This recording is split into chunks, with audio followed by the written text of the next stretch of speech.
સુરેન્દ્રનગરના લીંબડીમાં પણ બ્રિજ ખાડે ખાડા બ્રિજ પર દેખાઈ રહ્યા છે। શિયાળીથી બોગાવો નદી પર બ્રિજ પર મોટા ખાડા પડ્યા છે। 6 મહિના પહેલા જ હજી બ્રિજને ખુલ્લો મૂકવામાં આવ્યો છે, તેમ છતાં પણ અહીંયા ભ્રષ્ટાચારની ગંધ આવી રહી છે। રસ્તા ઉપર મસમોટા ખાડા પડી ગયા છે, વાહન ચાલકો હાલાકી ભોગવી રહ્યા છે। 17 કરોડના ખર્ચે આ બ્રિજનું નિર્માણ કરવામાં આવ્યું હતું। સ્થાનિકોના પૈસાનું પાણી થતું હોય તેવું અત્યારે લાગી રહ્યું છે।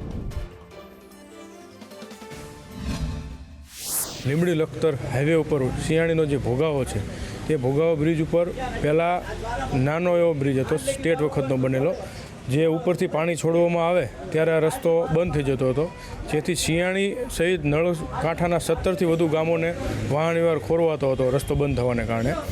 જેથી કરીને અમે અમારા ધારાસભ્યશ્રીઓને રજૂઆત કરતા આ બાબતે સરકારમાં એમણે રજૂઆત કરી અને 14 કરોડ ને 80 લાખ રૂપિયા જેવી માતબર રકમ સરકારમાંથી અમારા ધારાસભ્યશ્રીઓ રોડ બ્રિજ બનાવવા માટે લઈ આવ્યા।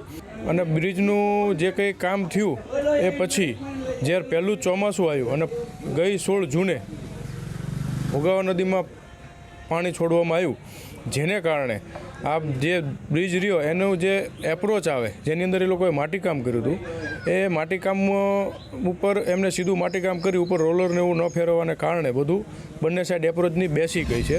વડોદરાના પાદરા નજીક મહી નદી ઉપર ગંભીરા બ્રિજ ઉપર જે બનેલી દુર્ઘટના જેવી બની છે, એવી જ લીંબડી લખતર રોડ ઉપર સિયાણી પાસે ભોગાવો નદી ઉપર જે બનેલો તાજેતરના પુલ ઉપર જ આ ઘટના બની એવી સંભાવના છે। આપ જોઈ રહ્યા છો કે લીંબડી ભોગાવો નદી જે સિયાણી વચ્ચે ભોગાવો નદી આવેલી છે, ત્યાં ભોગાવો નદી ઉપર અંદાજે 14 કરોડ રૂપિયાના ખર્ચે પુલ બનાવવામાં આવ્યો છે। એ પુલને હજી 6 મહિના પણ નથી થયા અને ખુલ્લો મૂકવામાં આવ્યો છે। અને આજે આપ જોઈ રહ્યા છો કે આ પુલ પર મોટા ગાબડા પડ્યા છે, રોડની સાઈડો દબાઈ ગઈ છે, પુલની ઉપર તિરાડો પડી રહી છે, મોટા રસ્તા ઉપર વચ્ચે પણ તિરાડો પડી રહી છે।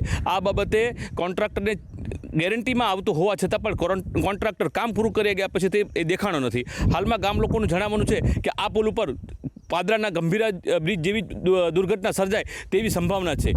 સંદેશ ન્યૂઝ, અશ્વિન સિરાણા, લીંબડી।